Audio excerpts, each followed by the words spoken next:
രാവിലെ തന്നെ നേരം വെളുക്കാനല്ലോ ഗൈസ്. മുഖം കഴുകിയപ്പോ വെള്ളത്തിനാണെങ്കിൽ ഭയങ്കര തണുപ്പ്. ഒരു കാര്യം പറയാൻ മറന്നു, എല്ലാവർക്കും ഗുഡ് മോർണിംഗ്. എണീറ്റാൽ ഉടനെ കുറച്ച് വെള്ളം കുടിക്കണം ഗൈസ്.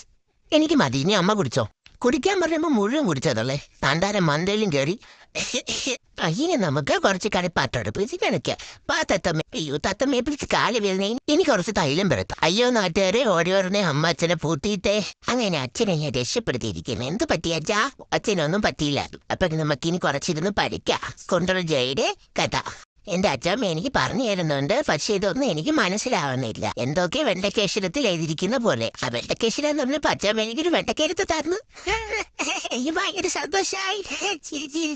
അമ്മയ്ക്ക് വേണോ വെണ്ടയ്ക്ക? വേണ്ട. പിന്നെ അച്ഛമ്മയ്ക്ക് വേണോ? വേണ്ട. പിന്നെ എന്തിനാണ് നോക്കുന്നത്? ഇവരെ കിടക്കട്ടെ. ദേ അമ്മ ഒരു വലിയ മീൻ കിട്ടി. ഇതെനിക്ക് ഉച്ചയ്ക്ക് പൊരിച്ചു തരുമോ? അപ്പൊ മീൻ പൊരിച്ചിട്ട് വരുമ്പോഴത്തേക്കും നമുക്ക് അമ്മയെ സഹായിക്കാം ഗൈസ്. അയ്യോ, ഇതെന്തൊരു വലിയ പടിയാണ്. എന്നാ അമ്മയെ തുണി പിടിച്ചു. അയ്യോ താഴെ. എന്റെ പൊന്നു അമ്മ, എന്റെ പേരിൽ അമൃതം പൊടി വച്ചിട്ട് ഇതൊന്നും എനിക്ക് തരണില്ലല്ലോ. ഹായ് അമ്മ, എനിക്ക് ബ്രേക്ക്ഫാസ്റ്റ് കൊണ്ടുവന്നു. നമുക്ക് കഴിച്ചു നോക്കാം. ഹായ്, നല്ല രസമുണ്ട്. അപ്പം